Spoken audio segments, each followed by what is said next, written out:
What up, my fam? Good to have you here. I want to talk about something that I think goes overlooked. Homemade infusions, health, having full control of the process, right?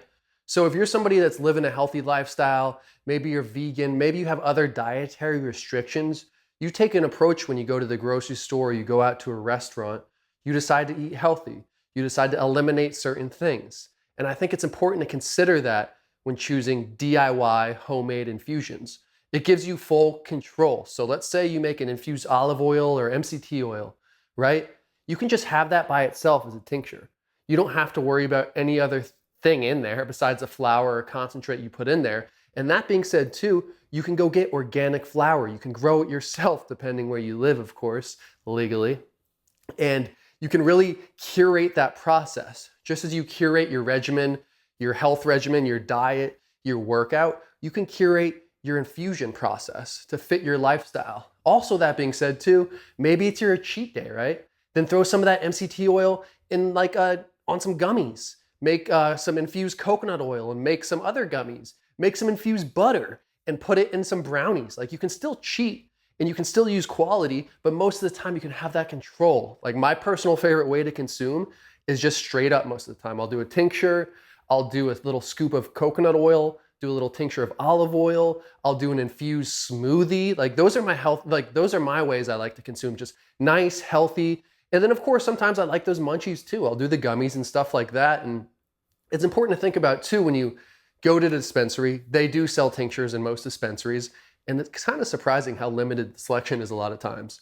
But you can really do that. But a lot of times people are buying gummies, and vegan gummies, like the vegan marketed gummies, are huge, but there's still other sugars and stuff in there too. And you could also just make your own vegan gummies. Like, I have a cool recipe coming with fresh strawberries and infused coconut oil that I think you'll really like if you're on this health conscious wave.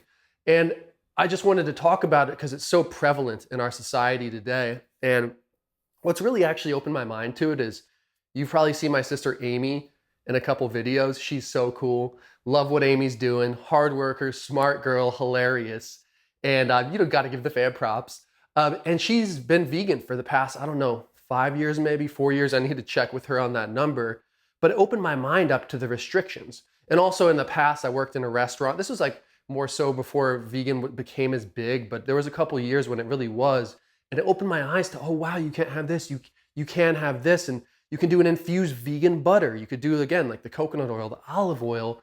But it opened my eyes to how hard it can be for people out there who are vegan or just have these other dietary restrictions.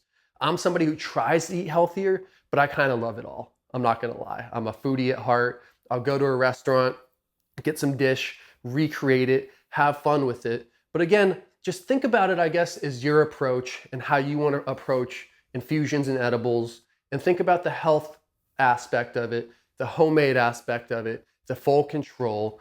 And guys, that's about it. That's all I wanted to say. I think it's important to talk about homemade infusions, having control, and just dialing in your own aspect of life, just like you do for your regular diet, just like you do for your workout routine, your work routine. Any routine you have is dialed in. So why not dial in your infusion and edible routine? Just a thought, guys. Thank you for kicking it, as always.